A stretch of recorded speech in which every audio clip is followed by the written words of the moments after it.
Amigas y amigos de la televisión universitaria, qué gusto verlos de nuevo. Estamos abriendo la cuarta temporada de Diametral Periodismo de Coyuntura. Yo soy Temoris Greco. Y para inaugurar esta cuarta temporada, tenemos a dos padrinos, bueno, un padrino y una madrina, gente, periodistas de gran nivel, gente que está muy comprometida con ese país y con las personas que están sufriendo en ese país y que ahora han venido, lo voy a comentar en un momento, han venido a presentar un libro que es muy importante para que entendamos qué es lo que está pasando en México. Daniel Larrea, muchas gracias. Hola, Temoris, buenas noches. Y Pablo Ferri. Hola, ¿qué tal? Daniel Larrea es, bueno, además de periodista, es documentalista. Bueno, el documental y el periodismo van de la mano totalmente, ¿no? Ella hizo un documental que se estrenó hace un par de años, No sucumbió a la eternidad. Y también es autora de Nadie les pidió perdón y editora de los libros Entre las cenizas, historias de vida en tiempos de muerte y Romper el silencio, 22 gritos contra la censura. Y Pablo Ferri es de origen español, pero ya lo veo ya muy mexicanizado. De origen. Como diría Chabela Vargas sobre Sabina, ¿no? Ya te veo muy americanizado. Sí. Y él es autor de es coautor de un libro muy lindo que se llama Narcoamérica. El nombre es fuerte, ¿no? Por lo de narco, pero es lindo por lo que tiene atrás, que es un viaje de tres amigos periodistas que hicieron por todo el continente, buscando aquellos puntos en donde el tema del crimen organizado pues es más candente. Y también es coautor de Seguimos de Pie, Crónicas Ilustradas del 19S en la Ciudad de México. Hace unos años, en 2015, Daniela estaba trabajando o había acabado de trabajar en las investigaciones para un documental de un gran colega nuestro, de Everardo González. Ese documental tuvo mucho impacto en La libertad del diablo.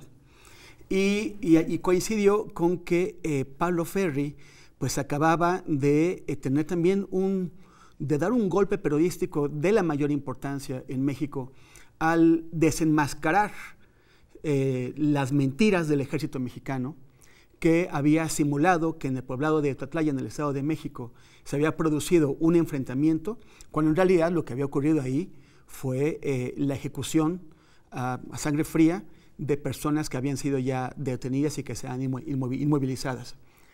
Y en ese momento fue cuando ustedes se encuentran y coinciden en la idea de avanzar este proyecto, ¿no? Este proyecto se convirtió en un sitio web que ustedes pueden visitar, es muy interesante, se llama Cadena de Mando, el sitio se llama cadenademando.org. Y ahora han avanzado esta investigación para sacar el libro La tropa, ¿por qué mata un soldado? ¿Nos pueden comentar cómo es que decidieron juntarse y empezar este trabajo?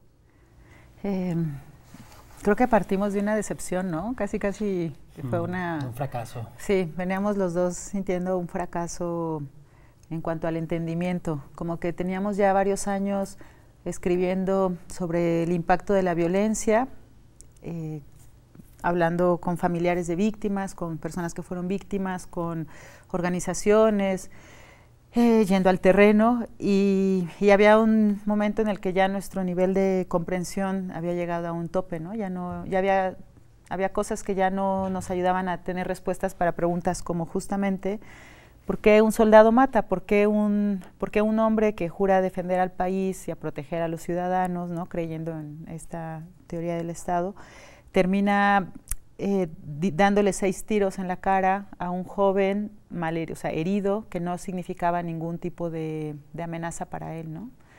Y pensamos que las preguntas ya no teníamos que hacerlas donde las habíamos estado haciendo en nuestros años como reporteros, sino que teníamos que intentar ir a preguntarlo justo a quienes están en las calles, ¿no? Como, digamos, en el libro escribimos algo así como siendo la extremidad última del poder, ¿no? Pensando en el Estado. En La libertad del diablo, este documental que les comentaba de Everardo González, él hace un experimento sumamente interesante, ¿no? Porque está hablando tanto con personas que han sido víctimas de la violencia, de esta violencia brutal que se vive en México, pero también con perpetradores de la violencia. Y como una forma de igualarlos, de que nosotros no, de entrada no tengamos un prejuicio, ¿no? O sea, lo que él hace es, él hace uso de un recurso muy atrevido, que es enmascararlos a todos, para que puedan hablar como desde un cierto nivel de anonimato que les permita comunicarse mejor con el espectador, o que le permita al espectador entender mejor lo que le están diciendo. Y aquí vemos, yo creo que se sigue un poquito esa línea más profundamente, porque como decía siempre en el trabajo periodístico, intentamos buscar a las víctimas, entender a las víctimas, darles voz a las víctimas, y eso está muy bien, pero no nos ayuda a entender el conjunto de las cosas. Nada más estamos viendo una parte del panorama, no la estamos viendo en toda su complejidad, desde todas sus aristas, ¿no? Ustedes fueron a buscar, a tratar de entender qué es lo que pasa con los perpetradores de la violencia, ¿no? Sí, creo que es muy evidente que nuestra decisión es muy consciente. O sea, nosotros elegimos hablar con personas que voltearon, como decía Dani, su misión y se convirtieron ya no en victimarios normales, como puede ser, no sé, un delincuente común, sino algo peor, en personas que pervierten lo que ellos tenían, o sea, su misión, sigue por repitiéndome, y hacen, caray, lo peor que puede hacer un servidor público, que es traicionar al pueblo, y cuando eres militar, pues peor, ¿no? Entonces, ¿cómo lo hicimos? Bueno, Perdón, pero ellos entienden que están traicionando al pueblo. O sea, un soldado que dispara contra una persona que tal vez que no lo ha agredido, que no es, tal vez no entiende que está traicionando al pueblo, ¿no? O sea, ¿qué es lo que ellos entienden por qué es esa misión? No, pues paradójicamente es justo lo contrario, ¿no? Muchas veces, y no necesariamente los militares que hemos entrevistado procesados o condenados por homicidio, también otros que ni siquiera están procesados, pero que compartieron sus ideas con nosotros, sí planteaban que en realidad le están haciendo un favor al país, ¿no? Y esto, claro, se encuadra en una construcción del relato emanada desde el propio Estado, del propio poder, que ha permeado en la forma en cómo se entiende y cómo se explica el conflicto violento en los medios de comunicación, en buena parte del trabajo académico, por supuesto, en los elementos culturales que se han producido desde entonces, desde libros a películas, pasando por ensayos, y al final eso genera un todo, una especie de magma ideológico del cual se nutren evidentemente los militares también, y conscientes de su posición en esta historia, lo que piensan en general, claro, no se puede hablar en particular, más que en los casos en los que hemos tratado nosotros, pero en general entendemos que lo ven como algo natural, a veces matar, a veces torturar, a veces desaparecer un cuerpo, a veces simplemente echar agüita a la cara, ¿no? Que es una forma de tortura, el waterboarding. Entonces, sí, yo creo que el entendimiento nos resulta paradójico a nosotros, porque cualquiera diría que un ser humano piensa que matar a otro ser humano en circunstancias ajenas a la batalla, y muchas veces ha ocurrido, está mal, y aquí pues no. Daniela, a ver, aquí, para que ustedes pudieran tener esta información, para que pudieran gozar esa información de primera mano, esa es información que no estaba disponible por ahí, ustedes la fueron a buscar, y para encontrarla tuvieron que hablar con estas personas, ¿no? Hablar con soldados que han cometido actos que, independientemente de cómo los ven ellos, para otros nos resultan reprobables, ¿no? O peor. ¿Cómo lograron ustedes tener este acceso? ¿Cómo lograron llegar a ellos? O sea, primero localizarlos, ¿no? Identificarlos. Luego llegar a ellos, que las autoridades militares les permitieran hablar con ellos con libertad, si es que hablaron con libertad. Y después, ¿cómo los convencieron de que hablaran sinceramente? Bueno, a ver, fue un proceso de, justo, la pregunta era muy clara, la pregunta inicial, ¿no? ¿Por qué matan soldados? Entonces, queríamos ir con soldados que hayan participado en en eventos, en enfrentamientos o en ataques, en donde hayan resultado personas civiles asesinadas. Y el lugar más certero que encontramos que pensamos en donde los podíamos encontrar era la cárcel militar. A través de un soldado que estaba fuera, que había estado tiempo dentro, pudimos contactar a uno dentro que nos permitió estar en su lista de visitas, y así nosotros entramos como amigos de esa persona, ¿no? Y así hablamos con él, le presentamos, le contamos qué queríamos hacer, y a su vez fuimos contactando otros dentro de prisión. Ese fue como el arranque, ¿no? Después hubo otros espacios de búsqueda, ¿no? En donde también Pablo, buscando en un, ¿cómo se llama este? Juez de guerra, el Consejo de Guerra en Veracruz, ahí contactó con otros, ¿no? Que a su vez nos ayudaron a llegar a la frontera.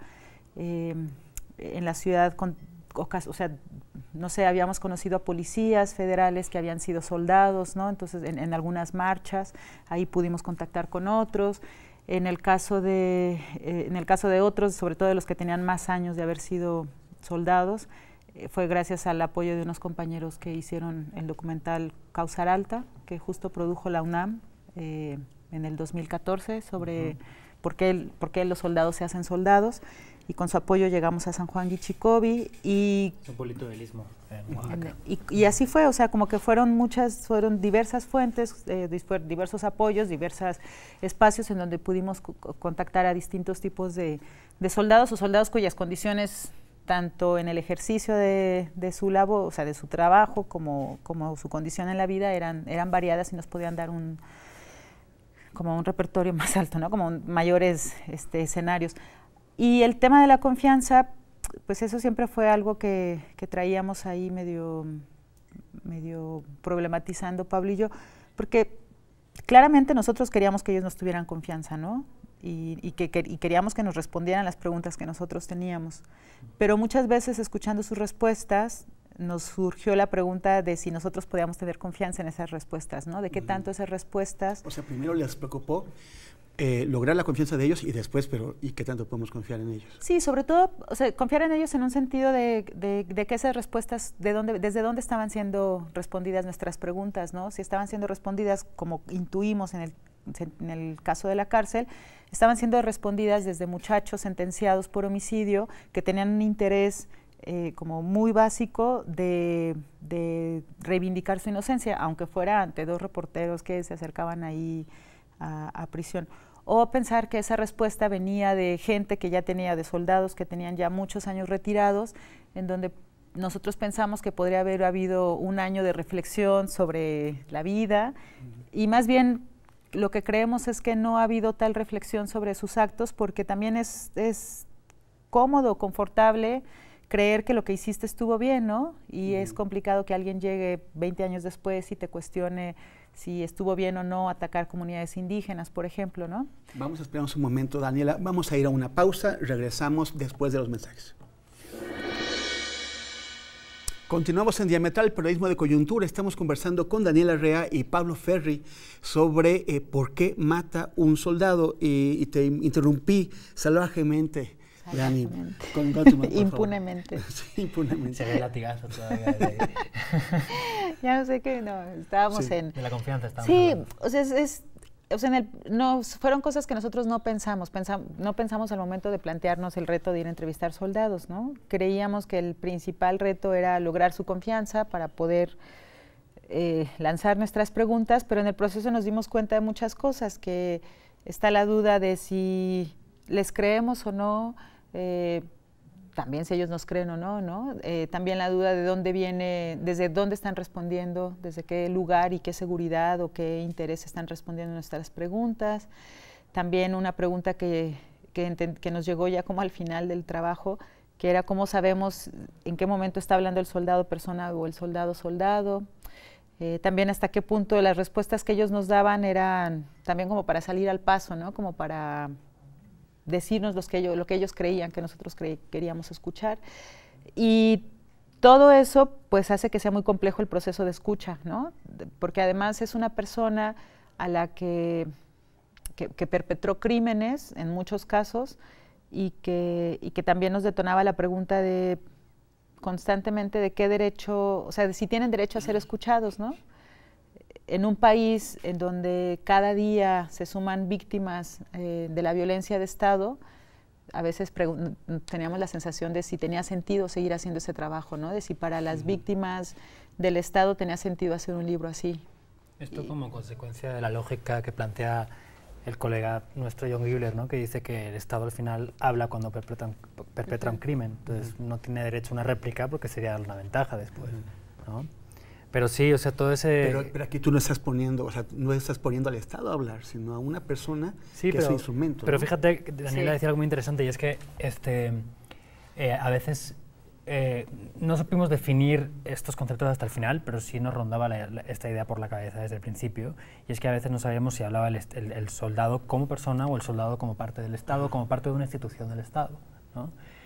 Y esto yo creo que... al final de la primera parte, que concluye cuando publicamos el especial cadenademando.org, que culmina con la consecución de 7 entrevistas, 6 de ellas en el penal después de 2 años, y la bajada de cierta información de la Secretaría de la Defensa a través del Instituto de Acceso a la Información, creo que parte de los motivos que nos llevaron a cerrar esa primera parte y las visitas a la cárcel fueron precisamente que ya no nos sentíamos cómodos del todo con las dinámicas que se estaban generando en las entrevistas, porque al final no sabías qué tanto peso generaba las justificaciones de ellos cuando nos estaban contando lo que nos estaban contando, ¿no?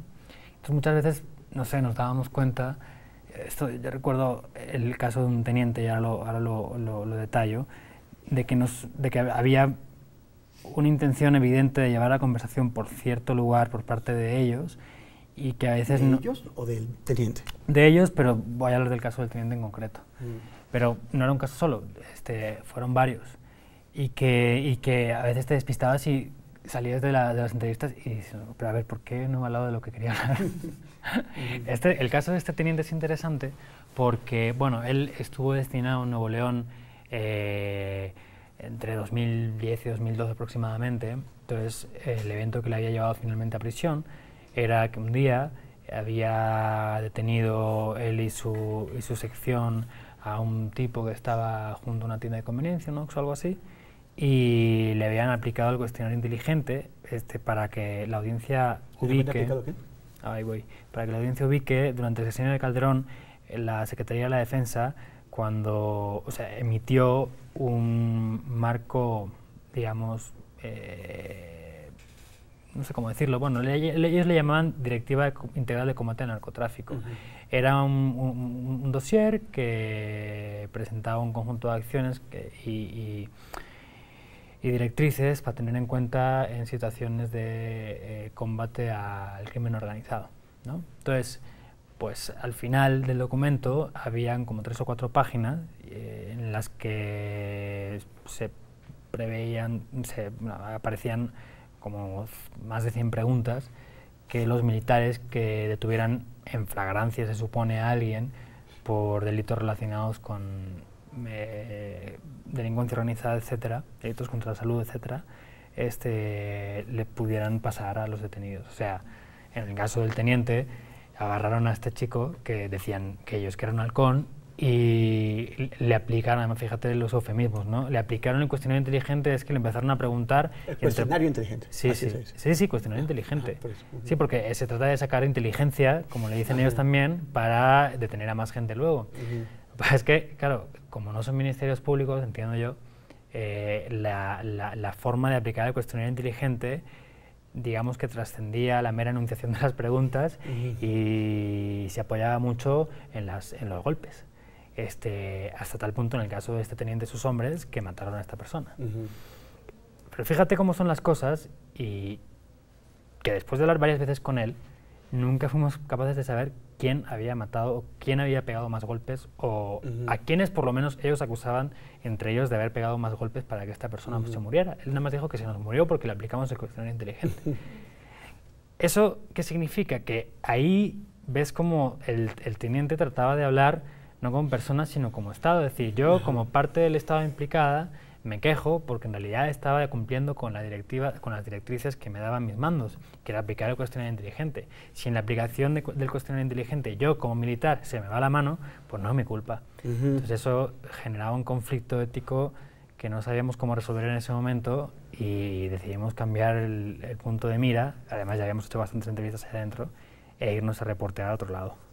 Otro asunto, siguiendo ese mismo asunto, que me llama la atención es, me tocó en Irán hace algunos años, cuando hubo un conflicto muy fuerte, que la televisión iraní presentaba a jóvenes detenidos, a estudiantes, incluso también a un colega nuestro que había sido detenido, a Masiar Bahari, los presentaban en la televisión a que los entrevistaran, pero eran entrevistas pactadas con la tele y con los torturadores para que se autoinculparan y dijeran cualquier cosa.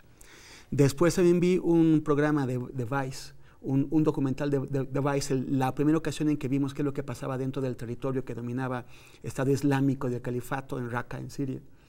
Y ellos tenían a alguien que los llevaba, alguien del Estado Islámico que llevaba a los reporteros a donde él quería, y los metió a la cárcel a entrevistar a prisioneros que se decían sí somos culpables y somos muy felices de que nos tengan aquí, cuando en realidad si hubieran dicho otra cosa los mataban. Ahí generaba un dilema ético. Aquí no estaban bajo esa presión, esos presos con los que ustedes hablaron ya habían sido condenados. Es que había otros procesos. Pero no, o sea, ¿cuál es el dilema ético que se presenta y también el problema procedimental al momento de entrevistar a personas que no están en libertad?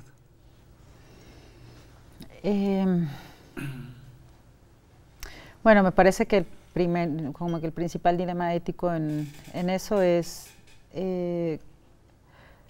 como la disposición que ellos tienen a hablar contigo en una reivindicación de su inocencia. O sea, ahí hay una jerarquía que no es, más bien ahí hay una jerarquía, ¿no? O sea, ellos están interesados en reivindicar su inocencia y al único interlocutor que tienen ahí es a nosotros. Eso me parece que es un dilema en el sentido de que, o sea, de la tentación de poder engañar a alguien, ¿no? O sea, o de usar su vulnerabilidad para hacer algo, no sé, no contra ellos, pero me parece que el otro dilema está en el sentido de hasta dónde estableces una relación de dar, ¿no? A nosotros nos pasó un par de ocasiones que ellos nos pedían cosas, o sea, no era como a cambio de la entrevista, pero sí nos pedían cosas, ¿no? Desde sacarle copias a un expediente hasta ayudarlos a escribir su defensa para el último proceso de su sentencia, ¿no? O pedirnos, no sé, que les lleváramos cosas, o nunca nos llegaron a pedir dinero, pero había como insinuaciones del tipo de que no puedo darte la entrevista porque tengo que trabajar, ¿no? Entonces ahí no había una petición, nosotros tampoco nunca les dijimos, ok, vamos a pagarte el tiempo que nos estás dando, que sí era para nosotros un punto serio, porque claramente si ellos estaban 2 horas con nosotros, eran 2 horas en las que ellos no cocinaban o no lavaban ropa o no vendían comida, ¿no? Pero ahí sí lo discutimos y siempre fue como súper claro, no podemos, aunque nos parezca justo pagarle a alguien por el tiempo de su trabajo, que a veces eso se hace en los documentales, no podíamos hacerlo en este caso por la situación en la que nos ponía el estar en prisión. Creo que esos, ¿no? ¿Tú qué otro? Estaba pensando en cuando, o sea, las primeras veces cuando empezamos a darnos cuenta de, caray, y eso tiene que ver con lo que tú decías antes, cómo nuestra presencia de alguna forma alteraba el discurso. O sea, tú decías antes que existe una jerarquía y evidentemente en la cumbre de esa jerarquía está la intención de vender su inocencia, ¿no? La cuestión ahí es que teníamos una oportunidad quizá para tratar de desmontar, por lo menos parcialmente, los escalones más altos de su jerarquía, que de alguna forma tenían que permitirnos, y ese era el reto,